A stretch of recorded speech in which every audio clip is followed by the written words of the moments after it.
अब नेक्स्ट थोड़ा सा कंफ्यूजन यहाँ पे क्रिएट हो रहा होगा आपको, थोड़ा सा अभी हम क्रिएट करेंगे। क्या है कि थोड़ी देर पहले हमने आपको पढ़ाया था कि electron, protons and neutrons are the fundamental particle, और फंडामेंटल पार्टिकल वो होते हैं जिनको हम फर्दर सब डिवाइड नहीं कर सकते हैं, जिनको हम डिवाइड नहीं कर सकते हैं और टुकड़ों में नहीं कर सकते हैं। तो अगर हम बात करें कि एटॉमिक मास किसके बराबर होता है, प्रोटॉन प्लस न्यूट्रॉन के बराबर। अब आते हैं सीएल का। सीएल का एटॉमिक नंबर होता है 17 बट मास होता है 35.5। इसका क्या मतलब है कि इलेक्ट्रॉन 17 है, प्रोटॉन 17 है, न्यूट्रॉन कितना है 18.5। ऐसे ही तो होता है सर, आप ही ने तो सिखाया था इसको माइनस करने के लिए। लेकिन ये तो फंडामेंटल पार्टिकल्स है, ये कभी भी बाई पार्ट्स में नहीं हो सकता। क्या न्यूट्रॉन कभी बाई पार्ट्स में होगा? यस और नो? कभी नहीं होगा न्यूट्रॉन बाई पार्ट्स में, क्योंकि ये फंडामेंटल चीज़ें हैं, ये कभी भी बाई पार्ट में नहीं होगा। तो अब कहने का मतलब है कि इलेक्ट्रॉन, प्रोटॉन और ये जो न्यूट्रॉन है, इनका कैलकुलेशन ये ऐसा क्यों आया? ये जस्ट बिकॉज ऑफ एवरेजिंग, उनके एवरेजिंग करने की वजह से। जैसे अभी आपके ने देखा होगा कि आपके जो बोर्ड के मार्क्स वगैरह होते हैं वो किस फॉर्म में रहता है? दैट इज इसी फॉर्म में, इंटीजर के फॉर्म में रहता है, 80, 81 इस तरीके के। बट अगर इसका एवरेज लोगे तो कितना आ जाएगा? डेसिमल में। तो डेसिमल और फ्रैक्शनल क्यों आता है समझ में आपको? Due to just because of averaging. तो सर एटॉमिक मास में एवरेजिंग क्यों हो रहा है? तो ये होता है due to existence of isotopes. Isotopes किसको कहते हैं समझ में आ रहा है ना? Atoms of same element having same atomic number but different mass number, उनका मास क्या हो जाएगा? अलग अलग होगा। ठीक है, तो ये कह रहे हैं कि इसका एवरेज करते हैं। तो एवरेज, इस यहीं से टॉपिक स्टार्ट होता है आपका एवरेज एटॉमिक मास। ठीक है, now this one is average atomic मास। तो यहाँ पे एवरेज एटॉमिक मास के बारे में अगर हम लोग कहें तो यहाँ पे एक डेफिनेशन पढ़ाते हैं कि भाई एवरेज एटॉमिक मास क्या होता है।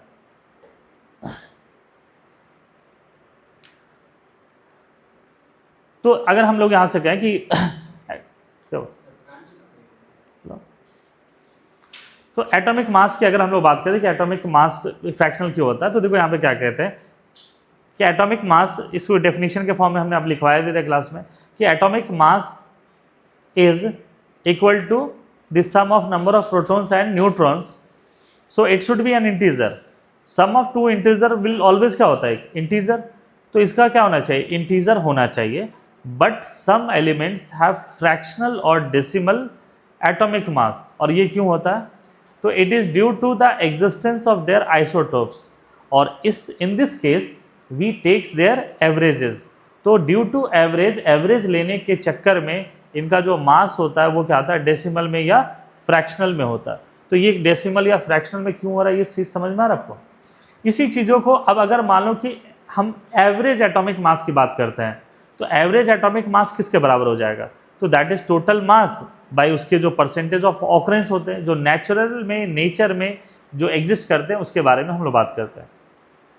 तो इसी चीज़ों को देखो हम लोग कैसे कैलकुलेट करते हैं। तो average atomic mass is basically it is equal to I1 P1 plus I2 P2 plus I3 P3 divided by P1 P2 and P3, where I1 P1 क्या है sir? I1 is the mass of first isotopes, P1 is the percentage of occurrence of first isotopes, I2 क्या है? Mass of second isotopes, P2 क्या है? Percentage of second isotope, I3 क्या है? Mass of third. ये मतलब इतने हो सकते हैं। ठीक है, हमारे सिलेबस में जो क्वेश्चंस आते हैं 2 से 3 आइसोटोप्स होते हैं, बट आपको एज ए इन्फॉर्मेशन हम बताते हैं सिल्वर के 46 आइसोटोप्स होते हैं। कितने होते हैं? 46 आइसोटोप्स सिल्वर के एग्जिस्ट करते हैं। सोचो कि इतने ज़्यादा आइसोटोप्स भी पॉसिबल है। तो इसी चीज़ों को अब इसको देखो क्या है कि हम लोगों ने सिग्मा के फॉर्म में, समीशन के फॉर्म में लिखा कि दैट इज सिग्मा I1 और n है I1 P1, मतलब I1 P1 फिर ऐड करेंगे I2 P2 फ्री है divide by sum of percentage. Sum of percentage always किसके बराबर हो जाएगा? 100। तो ये डिनोमिनेटर तो 100 होगा। तो I1 P1 की बात कर रहे थे। नेक्स्ट अब इसकी चीज़ों को देखो हम लोगों ने क्या किया कि एक काम करते हैं कि 2 आइसोटोप्स के फॉर्म में बात करते हैं। कोई ऐसा मॉलिक्यूल है जिसके क्या है? 2 आइसोटोप्स के लिए। तो अगर कोई एलिमेंट है जिसके 2 आइसोटोप्स फॉर्म करते हैं, तो एवरेज एटॉमिक मास किसके बराबर हो जाएगा? I1 P1 plus I2 P2 divide by P1 plus P2। 3 होते तो क्या होता? और बढ़ाना पड़ता हम लोग को। तो ये I1 इस तरीके से लेके चलते हैं। तो अब देखो यहाँ पर एक क्वेश्चन हम दे रहे हैं कि ये फॉर्मूला है 2 आइसोटोप से, 3 के लिए बढ़ेगा। हम क्या कह रहे हैं यहाँ पर, देखो Cl के 2 आइसोटोप्स होते हैं, कौन कौन से, एक 35 वाले और दूसरा 37 वाला। 35 का जो नेचर में एग्जिस्टेंस है वो कितना है बताओ, 75%, और इसका कितना है 25%। तो एक 75% है, दूसरा कितना है 25%। अब एवरेज एटॉमिक मास क्या लेंगे, तो देखो इस केस में अगर हम बात करते हैं तो I1 mass of first isotopes कितना है 35, P1 इसका परसेंटेज कितना है 75, मास ऑफ सेकेंड आइसोटोप्स कितना है बताओ 37, P2 कितना है बोलो 25। अब इसी को एवरेज एटॉमिक मास अगर देखो तो यही क्या है, I1 P1 I2 P2, इनको जब सॉल्व करते हैं तो एवरेज मास क्या आया 35.5। तो 35.5 क्यों आया समझ में आया, इसका ये मतलब नहीं है कि न्यूट्रॉन आधा अधूरा है, समझे इसको। तो इसलिए कह रहे हैं कि ये क्या हो रहा है 35.5 हो रहा है। तो 35.5 क्यों आया, ये चीज़ क्लियर है, due to just because of average. तो एक होता है कि ये सब गिवन है, एवरेज निकालना है। एक नेक्स्ट तरीके का क्वेश्चन ऐसे भी आपको मिलेगा। पहले तो ये 3 आइसोटोप्स अगर होते हैं तो तुम समझ जाओगे कि 3 आइसोटोप्स के केस में क्या करना है।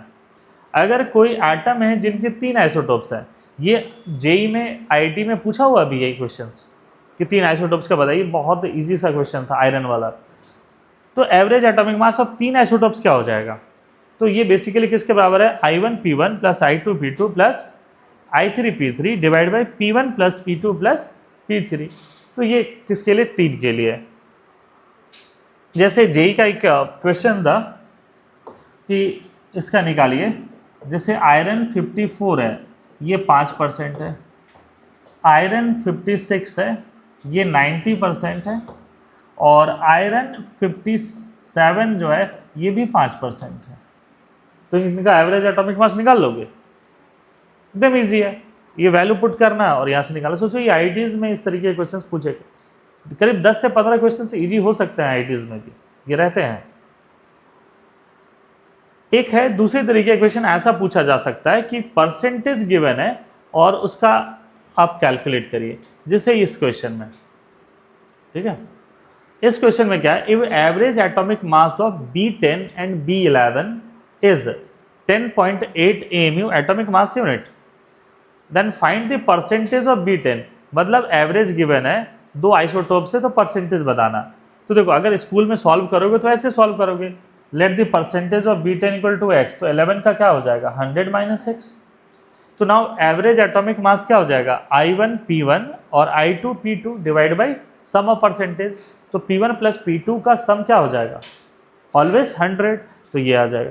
इनको सॉल्व करने पर x की वैल्यू क्या आ रहा 20, तो इसका मतलब B10 का परसेंटेज कितना हो जाएगा 20, B11 क्या हो जाएगा 80% है।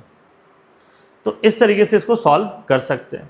इसके बाद देखो एक ये चीज़ें हम एक मैथमेटिकल चीज़ें बस बताते हैं बच्चों को कि अगर एवरेज ऑफ 2 सब्सटेंस है, किसी भी 2 चीज़ों का अगर एवरेज है तो उसको निकालने का तरीका क्या है।